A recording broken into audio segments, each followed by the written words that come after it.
Bismillah, Assalamualaikum warahmatullahi wabarakatuh.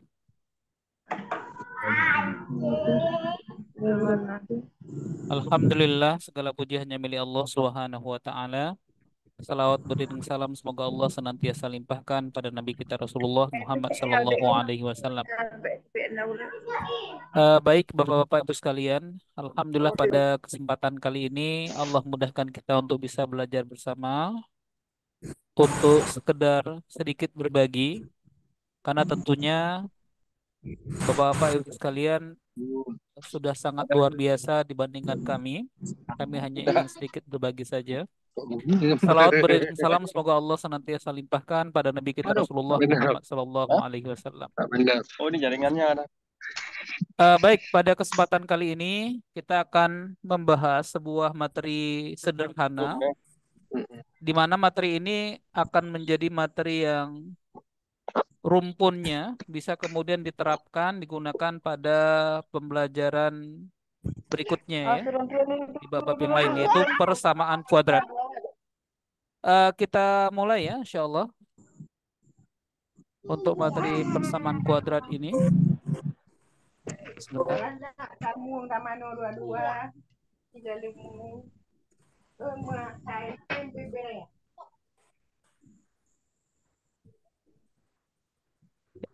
Saya coba share screen. sama nenek ya nenek mandi juga kan Baik, Bapak-Bapak sekalian, untuk materi persamaan kuadrat ini, untuk materi persamaan kuadrat ini, bentar ini kok itu gambarnya jelas sekali ini.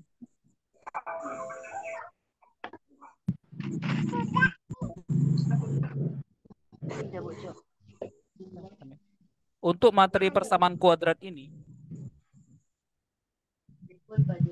kalau kita perhatikan soal-soal yang sering muncul, soal-soal yang sering muncul, mungkin saya bisa sampaikan, tentu materi yang bisa diajarkan akan banyak sekali, tapi pada kesempatan kali ini saya ingin sedikit fokus ya, Bapak-Bapak sekalian, saya ingin fokus pada jenis model soal yang sering sekali ya, model soal yang sering sekali keluar, untuk persamaan kuadrat, untuk model persamaan kuadrat. Jadi sangat sering ya, bahkan bisa dikatakan kalau temanya adalah persamaan kuadrat SNBT, ya inilah soalnya ya. Inilah soalnya. Jadi untuk model persamaan kuadrat, saya ingin Bapak-Bapak sekalian ya mengingatkan kita punya sedikit rangkuman ya. Ada sedikit rangkuman yang insya Allah rangkuman ini mudah untuk kita sampaikan kepada anak-anak kita. Melengkapi melengkapi rumus yang sudah biasa mereka dapatkan dari Bapak-Bapak Ibu sekalian. Nah, yang pertama, rangkuman yang pertama, hendaknya Bapak-Bapak Ibu sekalian merancang bentuk persamaan kuadrat dengan koefisien X kuadratnya 1, ya X kuadrat kurang BX tambah C sama dengan 0. Dirancang sedemikian bentuknya, X kuadrat kurang BX. X kuadrat koefisiennya 1 ya, kurang BX tambah C sama dengan 0. Sehingga ya, jika persamaan kuadrat ini memiliki akar-akar X1 dan X2, tentu saja kita sudah sangat paham ya. X1 tambah X2 sama dengan min B per A. Ketika A-nya 1 dan bentuknya sudah min BX, maka Bapak-Bapak sekalian kita tinggal mengarahkan kepada anak-anak kita bahwasanya mereka kita minta untuk menemukan pasangan angka, ya, pasangan angka yang bila dijumlahkan hasilnya menjadi B, dan jika dikalikan maka nilainya akan menjadi C. Nah, biasanya Bapak-Bapak sekalian, kalau kita sudah merancang persamaan kuadratnya dalam bentuk X kuadrat kurang BX tambah C sama dengan 0, maka biasanya angkanya adalah angka terpilih, di mana konsekuensinya jika X1 tambah X2 adalah min B per A, maka untuk kasus ini langsung saja B dinyatakan sebagai jumlah dari dua buah angka Di mana kalau kedua angka itu kita kali, hasilnya akan menjadi nilai C. Nah, biasanya tema seperti ini menjadi tema langganan di soal-soal ujian. Ya, tema langganan di soal-soal ujian. Memang tidak bisa kita pastikan harus seperti ini, tidak ya. Namun, jika siswa kita sudah memahami trik konsep dasar ini, maka insya Allah Bapak-Bapak sekalian mereka bisa mengerjakan soal yang awalnya membutuhkan waktu yang lama, bisa kemudian diselesaikan dalam waktu yang relatif singkat. Nah, ini rangkuman pertama. Nanti akan saya buktikan ya. Nah, untuk tema yang kedua yang juga bisa ditanamkan kepada anak-anak sebagai tambahan dari sekian banyak rumus persamaan kuadrat yang sudah kita sampaikan kepada mereka. Tema yang kedua ya, bentuk dari persamaan kuadrat. Jadi bentuk dari persamaan kuadrat kalau kita melihat kondisi akar-akarnya ya, melihat kondisi akar-akarnya. Nah, Bapak-Bapak sekalian, secara umum kita bisa kemudian memetakan kepada anak-anak bahwasannya bentuk akarnya akan ada 4 bentuk. Akan ada 4 bentuk. Ya, akan ada 4 bentuk. Nah, bentuk yang pertama, kalau bentuknya X kuadrat, atau ya, saya ulang ya. Bentuknya A dengan A positif ya. AX kuadrat tambah BX tambah C sama dengan 0. Nah, di sini bisa ditekankan ini. Ketika C-nya bernilai positif, maka akar-akarnya akan sejenis. Ya, akan sejenis. AX kuadrat tambah BX tambah C sama dengan 0 memiliki akar-akar yang kedua-duanya akarnya sejenis, yaitu berjenis negatif. Nah, ini bisa diulang-ulang pada mereka. Disampaikan, diulang-ulang. Kalau bentuknya semuanya plus. AX kuadrat tambah BX tambah C sama dengan 0. Maka bentuk seperti ini, ya bentuk yang memiliki kedua akar yang bernilai positif. Oh, ini ada yang bertanya. Sebentar ya. Saya lihat dulu pertanyaannya apa. Keluar kemana? Oke, izin saya nanti saya ya hidupkan lagi suaranya. Saya izin matikan dulu suaranya ya. Wah, kuah. Oke ya. Nah, bentuk AX kuadrat tambah BX tambah C sama dengan 0 pada saat semuanya positif, maka kedua-dua akarnya sejenis yaitu bernilai negatif. Nah, bentuk yang kedua bentuknya AX kuadrat kurang BX tambah C sama dengan 0. Kembali C-nya masih berbentuk positif. Maka pada saat ini kedua akarnya juga sejenis. Dan kedua-duanya nilai positif. Nah, jadi ini ya sama seperti acuan kita di rangkuman yang pertama. Bentuk yang ketiga, AX kuadrat tambah BX kali ini C-nya negatif. Kurang C sama dengan 0. Ditekankan kepada siswa bahwasanya ketika C-nya negatif, Bapak-Bapak sekalian, bahwa itu akan diperoleh jika kedua akarnya berlainan tanda. Ya, berlainan tanda dengan keadaan jika B bernilai positif, ya, jika B nilai positif maka minnya lebih besar daripada plusnya. Dan yang terakhir, jika AX kuadrat kurang BX kurang C, ya kurang C sama dengan 0, maka di kondisi ini kedua akarnya berlainan tanda dengan bentuk minnya lebih kecil daripada ukuran plusnya. Nah, biasanya Bapak-Bapak sekalian, dengan keempat ya bentuk dari akar-akar ini plus ya rangkuman yang pertama, sebagian besar soal SNBT yang pernah kami dapatkan bisa kita selesaikan dengan cara yang sederhana. Nah, biasanya begini ya. Izin, kalau boleh dicatat sedikit ya. Kalau boleh dicatat sedikit di kertas, karena nanti kita akan mencoba untuk mempraktekkannya. menyelesaikan hampir seluruh ya soal soal yang muncul persamaan kuadrat di buku Wangsit kita yang sudah saya share ke grup itu ya. Saya minta tolong Bapak-Bapak Ibu sekalian tolong dicatat sebentar beberapa trik ini, ya, baik itu trik yang pertama ataupun konsep bentuk persamaan kuadrat berdasarkan jenis akar-akarnya yang kedua. Nah, mudah-mudahan ini nanti bisa disampaikan di kelas supaya anak-anak kita kemudian bisa memanfaatkannya, menambah dari perbendaharaan rumus yang sudah mereka hafal atau mereka kuasai berkenaan dengan materi persamaan kuadrat.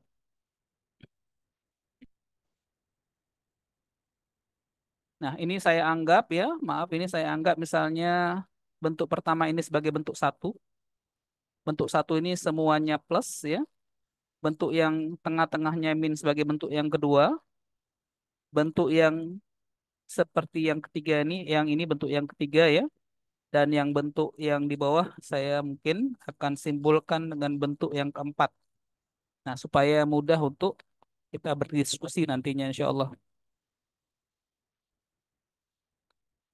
Baik ya, tolong dicatat sebentar karena kita akan coba memanfaatkan ini insya Allah. Nah, kalau mungkin ya dipercepat, kita akan coba latihan pelan-pelan. Baik ya, saya izin untuk menunjukkan rangkaian soal yang bersesuaian dengan ini.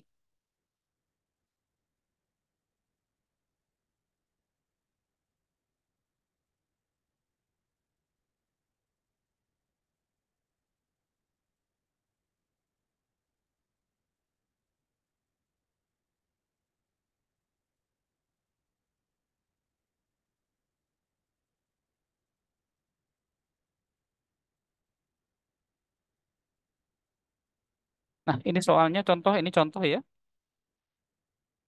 Boleh saya mulai ya? Nah, ini contohnya. Di sini kebetulan juga sudah saya sampaikan pembahasannya supaya Bapak-Bapak Ibu sekalian ya bisa juga merujuk pada pembahasan yang ada ya. Jadi soalnya diketahui persamaan kuadrat berbentuk x kuadrat, saya tulis ya. Bentuknya x kuadrat dikurangi 8x ditambah 2n tambah 6 sama dengan 0 memiliki akar-akar x1 dan x2 Bapak-Bapak sekalian. Dengan catatan x1 dinyatakan sebagai hasil jumlah dari akar yang kedua ditambah 4. Pertanyaannya, berapakah nilai n? Nah, kalau kita perhatikan bentuk pembahasannya ada yang di sebelah ya, itu sebagai perbandingan. Perbandingannya. Ini bentuk yang biasa lah, untuk yang biasa kita sampaikan ke anak-anak, misalnya bentuknya ya, seperti ini. Nah, pada kesempatan kali ini, Bapak-Ibu sekalian, saya ingin sedikit membandingkan dengan konsep yang tadi sudah kita coba sebagai rangkuman yang pertama.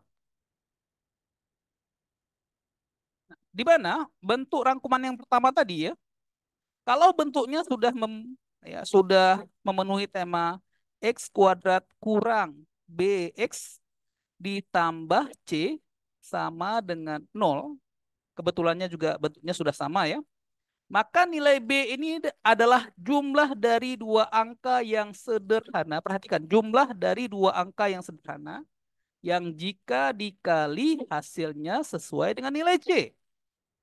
Maka bisa kita tanyakan kepada anak kita supaya anak kita itu bisa kemudian memikirkan kesederhanaan dua angka ditambah hasilnya 8. Tentu ada beberapa pilihan. Bisa jadi 4 tambah 4, 5 tambah 3, atau 6 tambah 2. Atau misalnya juga boleh 7 tambah 1, 8 tambah 0. Namun, yang memenuhi persamaan X1 sama dengan X2 tambah 4 adalah X1-nya 6, X2-nya 2. Sehingga sesuai. 6 adalah 2 tambah 4. Nah, dengan konsep ini Bapak-Ibu sekalian, bahwasannya kita telah menemukan nilai X1-nya 6 dan X2-nya berapa? 2. 6 tambah 2, 8. Nah, konsekuensinya berarti nilai yang ada di belakang ini adalah hasil kalinya. 6 dikali 2. Perhatikan bahwasannya yang tengah adalah hasil jumlahnya, sementara yang di belakang adalah hasil kalinya. 6 kali 2. Nilainya sama dengan 12. Sehingga dengan mudah 2N tambah 6 hasilnya 12. Maka 2N-nya adalah 6. Maka kita dapatkan N-nya sama dengan 3. Sama seperti apa yang ada pada pembahasannya. Ini hanya salah satu cara saja memanfaatkan bahwasanya nilai B ketika koefisien X kuadratnya adalah 1, maka min B, B-nya adalah jumlah dari dua angka yang jika dikali hasilnya sama dengan nilai konstantanya. Begitu. Nah, ini bisa disampaikan ke anak-anak karena biasanya soal SNBT temanya adalah soal yang mudah untuk dijawab dalam waktu yang singkat.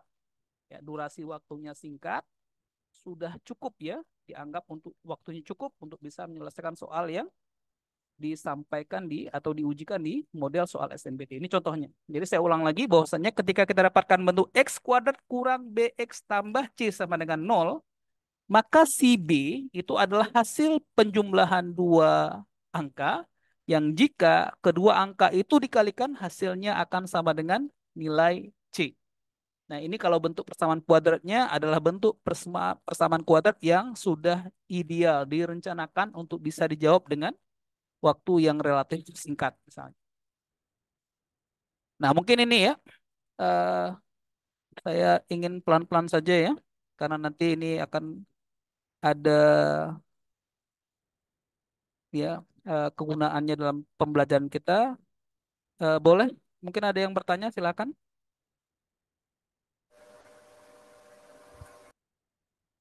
Mungkin ada pertanyaan. Kalau tidak ada, saya coba lanjutkan di contoh yang kedua. Ada pertanyaan? Silakan.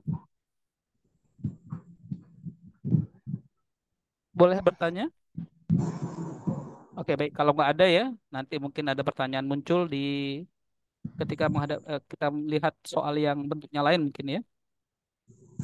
Baik, sekarang kita lanjutkan ya, pelan-pelan. Nah ini, tapi kecil sekali ya. Jangan yang ini. Kita coba soal yang lain. Ini benar-benar cukup besar ini. Nah, seperti ini nih. Nah, temanya juga sama ya. Kalau tadi nilai B-nya yang diketahui. Nah, kali ini nilai C-nya diketahui. Perhatikan, masih konsepnya sama. Saya sengaja pilih yang temanya mendasar dulu ya. Bentuknya sesuai dengan bentuk yang menjadi bentuk baku kita. X kuadrat kurang BX tambah C sama dengan 0. Nah, kali ini soalnya bentuknya sudah sesuai di mana bentuknya menjadi X kuadrat kurang PX ditambah 12 sama dengan 0. Nah, C adalah hasil kali dua buah bilangan. C yang di sini nilainya 12 adalah hasil kali dua buah bilangan. Nah, Bapak-bapak Ibu sekalian, boleh itu ya. Boleh ajak anak-anaknya untuk eh, bisa lebih aktif. Pilihkan misalnya nak dua angka dikalikan hasilnya 12 misalnya 12, maka mereka akan mengatakan beberapa pilihan misalnya 12 kali 1 atau 6 kali 2 atau 4 kali 3 kan begitu ya. Dengan catatan ketika pertanyaannya adalah P ya, Bapak-Ibu sekalian, P itu kan hasil jumlahnya. Kalau sekiranya perkalian yang dimaksud adalah 12 kali 1, maka jumlahnya akan menjadi 13. 6 dengan 2 jumlahnya akan menjadi 8. 4 dengan 3 jumlahnya akan menjadi 7. Ketika pertanyaannya berapa nilai P, maka nilai P yang mungkin adalah 13. Berapa lagi? 8, 7 misalnya.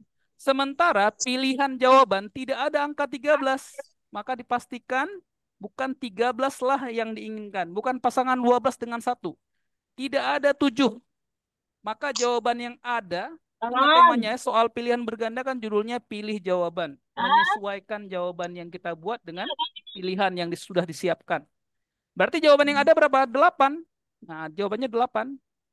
Jawaban yang ada 8. Nah, sementara tambahan alfa adalah 3 beta. Ini adalah tambahan penguat. Di mana pilihan kita 6 dan 2, berarti kan alfa sama dengan 3 kali beta. Dan benar, 6 adalah 3 kalinya 2. Nah, sehingga anak-anak akan jadi lebih mudah mengerjakan soal ini ya. Tidak hanya bergantung dengan hafalan rumus yang mereka sudah kuasai. Misalnya, kita bisa tambahkan idenya. Konsepnya bahwasanya nilai tengah adalah hasil jumlah, sementara konstantanya adalah hasil dari perkaliannya. Baik, ya mungkin ada yang mau menyampaikan, silakan. Ada pertanyaan? Yang intinya begini ya, intinya ya. Bentuk dia menjadi bentuk X kuadrat kurang BX tambah C sama dengan 0. Koefisien X kuadratnya 1.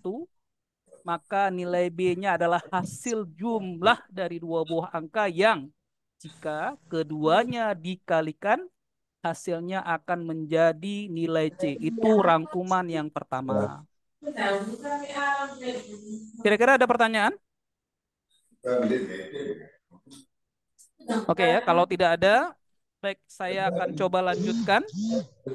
Ya, saya akan coba lanjutkan. Betul Bapak-Ibu sekalian ya, tema ini terlalu sering muncul di soal-soal level ujian ya. Nah, baik ya. Ini nanti saja ini. Ya, ini nanti saja. Insya Allah nanti ada kesempatannya. Nah, baik sekarang kita lihat soalnya. Nah, soal ini juga Bapak-Ibu sekalian saya sudah sampaikan pembahasannya ya di WA. Tapi saya akan ingin mencoba untuk memberikan gambaran penggunaan rangkuman-rangkuman yang sudah kita sampaikan tadi.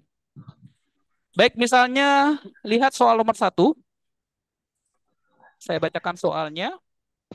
X kuadrat dikurang PX tambah Q sama dengan 0. Saya ulang. X kuadrat kurang PX tambah Q sama dengan 0. Mempunyai 2 akar bilangan bulat. Kedua akarnya adalah bilangan bulat. Di mana P dan Q keduanya prima. Berarti maknanya apa? Maknanya P-nya positif, Q-nya juga positif. Berdasarkan konsep yang sudah kita sampaikan tadi, ya, berdasarkan konsep tadi ya, jika bentuknya X kuadrat kurang BX tambah C sama dengan 0, maka kedua-dua akarnya serba positif. Ya, serba positif. Di mana saat ini B-nya adalah P, sementara C-nya adalah Q. Dengan catatan ya, catatan nilai P dan Q keduanya prima. Nah, kembali anak-anak kita kemudian tanyakan konsep mereka terhadap identitas ya atau terhadap makna prima ini. Apa makna bilangan prima? Bilangan prima adalah bilangan yang gimana? Bilangan prima yang hanya bisa dibagi dengan 1 dan bisa dibagi dengan dirinya sendiri. Sehingga maknanya ketika konsepnya, perhatikan konsepnya, P adalah hasil jumlah, ya, P adalah hasil jumlah, sementara Q adalah hasil kali, ya, hasil kali, sementara bilangan prima, Q misalnya, bilangan prima adalah bilangan yang hanya habis dibagi dengan 1 dan dirinya sendiri. Maka mau tidak mau Q dinyatakan sebagai Q yang dikali 1. Nah, Q yang dikali 1. Sementara P-nya menjadi Q yang ditambah 1. Nah, kita paham ya bahwasannya mayoritas bilangan prima itu bisa disampaikan ke anak-anak. Mayoritas bilangan prima adalah bilangan ganjil. Nah, bilangan ganjil. Berarti maknanya nilai Q nilai Q ya ditambah 1, maka dia harus menjadi bilangan ganjil. Mau tidak mau, supaya jadi bilangan ganjil, maka Q-nya harus genap. Dan satu-satunya bilangan prima yang genap adalah 2. 2 ya, 2. Hanya ada satu bilangan prima yang genap. Dan itu terlalu sering muncul sebagai warna-warni soal. Kesimpulannya apa? Q-nya 2. Sehingga maknanya nilai Q Soalnya 2 terbahas. kali 1. Berarti Q-nya 2. Ada bahan kali. Perhatikan ya, nilai Oh, belakang ini adalah hasil kalinya. 2 kali 1 hasilnya 2. Sementara P adalah 2 tambah 1 hasilnya 3. Pertanyaannya sederhana sekali. Berapakah nilai P yang ditambah Q? Maka P-nya 3, Q-nya 2. 3 tambah 2 sama dengan 5. Nah, ibu-ibu bapak sekalian, level soal SNBT biasanya level soal yang dikerjakan tidak menggunakan rumus, tapi berbasis pemahaman. Makanya soalnya prima misalnya. Ada bayangan para siswa tentang makna prima itu apa dan ciri-ciri bilangan prima. Ketika prima didefinisikan sebagai bilangan yang hanya habis dibagi dengan 1 dan dirinya sendiri, maka bilangan prima itu wajib dinyatakan sebagai hasil kali 1 dengan bilangan itu sendiri. Kesimpulannya C sebagai nilai kalinya adalah Q kali 1. Sedangkan P Q tambah 1. Nah, karena P dan Q harus bernilai prima, maka nilai P, mayoritas nilai prima itu ganjil, Bapak-Ibu sekalian. Kita nggak bisa menyatakan bahwasannya P itu 2, walaupun P itu prima. Kenapa? Kalau kita pilih B-nya sama dengan 2 atau P-nya sama dengan 2, itu maknanya Q-nya 1. Sementara 1 tidak termasuk bilangan prima. Maka konsekuensinya, supaya jadi ganjil, jumlahnya harus genap tambah ganjil. Karena ganjil yang ditambah ganjil jadi genap. Kesimpulannya hanya satu angka yang bisa kemudian kita jadikan nilai Q, yaitu nilainya adalah 2. Nah, ini warna-warni soal SNBT kita. Butuh sedikit penalaran dalam penyelesaiannya. Nah, contohnya demikian. Ada yang mau ditanyakan untuk nomor 1 ini? Silahkan. Boleh ditanyakan? Insya Allah nomor 1 sampai 10 ya. Saya akan coba bahas dengan cara yang berbeda dari cara yang sudah kita share di grup WA kita. Baik, kalau nggak ada pertanyaan ya, saya akan tunjukkan juga bahasan kita untuk nomor. Oh, sebelumnya saya pancing sedikit ya. Coba Bapak-Ibu sekalian perhatikan nomor 8. Ya, perhatikan nomor 8. Ini jenis soal yang bagus dari jenis mapan soalnya, tapi buruk dari sisi pilihan yang disiapkan ya, yang disediakan jelek sekali. Nah, sekarang bisa diperhatikan ini.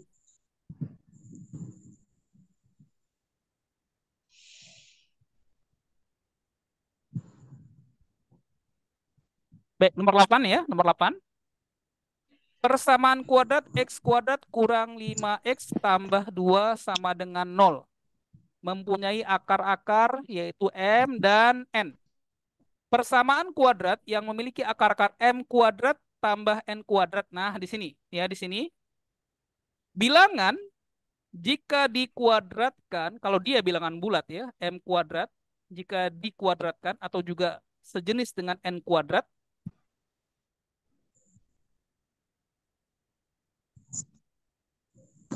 M kuadrat ataupun N kuadrat, maka dipastikan bilangan itu akan menjadi bilangan yang positif. Bilangan yang positif. Negatif dikuadratkan juga jadi positif ya. Positif dikuadratkan apalagi tetap positif. Kesimpulannya, muncul persamaan kuadrat yang memiliki kedua-dua akarnya positif. Nah, berdasarkan konsep tadi ya, mudah-mudahan masih ingat.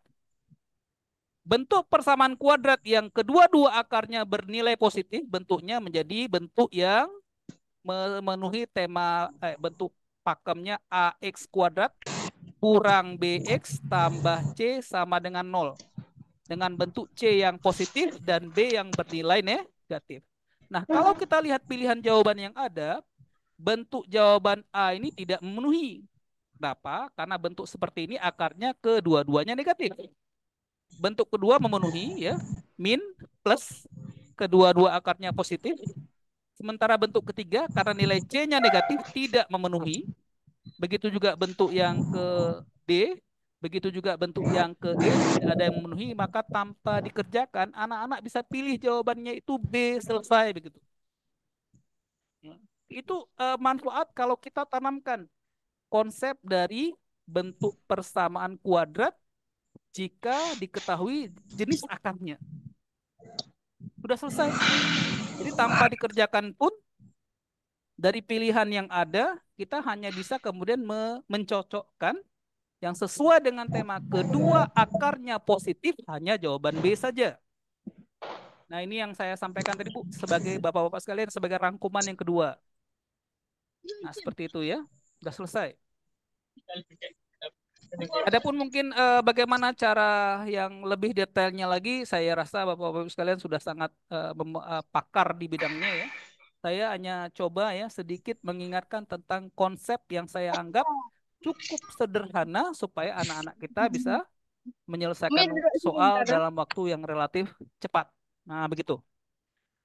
Baik, sekarang ini ya, ini manfaat dari memahami konsep yang kedua ya, persamaan kuadrat itu punya bentuk berdasarkan jenis-jenis akarnya, sifat-sifat akarnya. Sekarang coba ya lihat soal yang lain misalnya. Nomor dua ya, nomor dua. Diketahui persamaan kuadrat X kuadrat tambah 2 tambah M X tambah 9 mempunyai akar-akar real. Akar-akar yang bernilai real, nyata. Nilai M yang memenuhinya. Nah, di sini kita memahami ya konsep diskriminan. Nah, konsep diskriminan di mana diskriminan ini jika kemudian dikaitkan dengan nilai 0, maka jika diskriminannya ya, diskriminan nilainya lebih dari 0, maka dia akan punya dua akar yang berbeda. Kalau diskriminannya sama dengan 0, maka dia memiliki dua akar kembar atau dia tepatnya menyinggung, ya, menyinggung misalnya. Sementara kalau diskriminannya lebih kecil daripada 0, maka dia tidak memiliki akar nyata. Ya, tidak punya perpotongan, tidak memiliki akar nyata. Misalnya begitu ya. Di mana kita sudah memahami ya, besar diskriminan.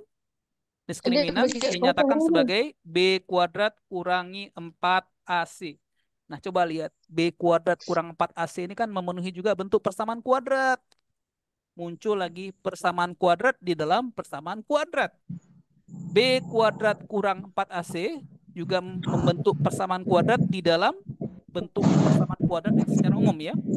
Nah, ketika dikatakan tidak mempunyai akar, maka pilihannya adalah yang ketiga. Nilai diskriminannya lebih kecil daripada 0. Untuk nilai yang positif, maka tanda lebih kecil itu jawabannya di antara. Sedangkan tanda lebih besar jawabannya dipisahkan dengan kata atau sebagai pemisah. Maka karena pertanyaannya lebih kecil, dipastikan jawabannya bukanlah D dan bukan juga E. Maka jawaban tersisa antara jawaban A atau B atau juga C, bukan jawaban D atau E misalnya. Nah, sekarang saya coba juga ya bagaimana mengembangkan trik yang sudah kita bahas tadi. Nah, saya ulangi sekali lagi Bapak-Ibu sekalian. Perhatikan nilai 9. 9 ini kita letakkan sebagai nilai konstanta, berarti sebagai hasil kali. Diumpamakan diskriminan sama dengan 0, berarti diharapkan akarnya kembar. Maknanya 9 bisa didapatkan dari 3 kali 3, ya, karena plus berarti dia sejenis ya, 3 kali 3, atau bisa juga diperoleh dari minus 3 kali minus 3. Jadi bisa 3 kali 3, bisa minus 3 kali minus 3. Di mana 2 tambah M adalah jumlahnya. Nah ini bisa karena terbalik bisa dimanfaatkan saja. Kalau 3 tambah 3 adalah 6, maka 2 tambah berapa jadi 6? Tentu M-nya nilainya 4. Maka jawabannya harus punya 4, bukan min 4. A-nya salah lagi. Atau misalnya kemungkinan kedua, kita menggunakan min 3, min 3. Min 3 tambah min 3 adalah minus 6. Maka 2 tambah berapa jadi minus 6? Tentu jawabannya adalah minus 8, bukan 8. Maka anak-anak kita akan dapatkan jawabannya lebih mudah lagi. Jawabannya B. Nilai M berkisar di antara minus 8 sampai nilainya 4. Dengan catatan tadi ya, nilai C-nya, 9-nya dibuat sama, hasil kali 2 bilangan yang sama, maka dipastikan C-nya adalah akarnya, akar 9, 3. Bisa mungkin 9 itu dari 3 kali 3, atau minus 3 kali minus 3. Sehingga menentukan nilai B-nya, di mana di situ ada 2 tambah M, bisa dari hasil jumlahnya. 2 tambah M sama dengan 3 tambah 3, hasilnya 6. Berarti M-nya 4, atau 2 tambah M sama dengan min 3 tambah min 3, sama dengan min 6. Maka kita dapatkan M-nya min 8. Maka konsekuensi dari soal ini bisa kita manfaatkan sifat tadi Bapak-Ibu sekalian. Nilai tengah adalah jumlahnya, sementara nilai konstanta yang di belakangnya adalah hasil kalinya. Dengan catatan, ya, karena tidak mempunyai akar maknanya diskriminan lebih kecil daripada 0, maka kita pilih temanya yang diskriminan sama dengan 0. Kapan itu kita dapatkan? Kalau akarnya sama. Berarti nilainya kita pilih 2 angka yang dikali hasilnya 9. Begitu. Ada pertanyaan? Ya silakanlah bertanya ya, supaya saya tidak ngomong sendiri ini ya. Ya, Silakan. Gimana? Lancar. Oke ya, kalau tidak ada kita lanjutkan ya. Sebelahnya saja nomor 7. Nomor 7, silakan Bapak-Ibu sekalian, siapa saja boleh baca soalnya. Boleh tolong baca soalnya. Pak Abdul Munir mungkin. Silakan Pak Abdul Munir baca soal nomor 7. Oh, nanti. Kita ada guru deh. Saya matikan saja suaranya ya supaya fokus ya. Ada dong. Sama dengan Baik, kita coba nomor 7 ya. Kita coba nomor 7. Publikasi dan desain. Saya mod dulu ya.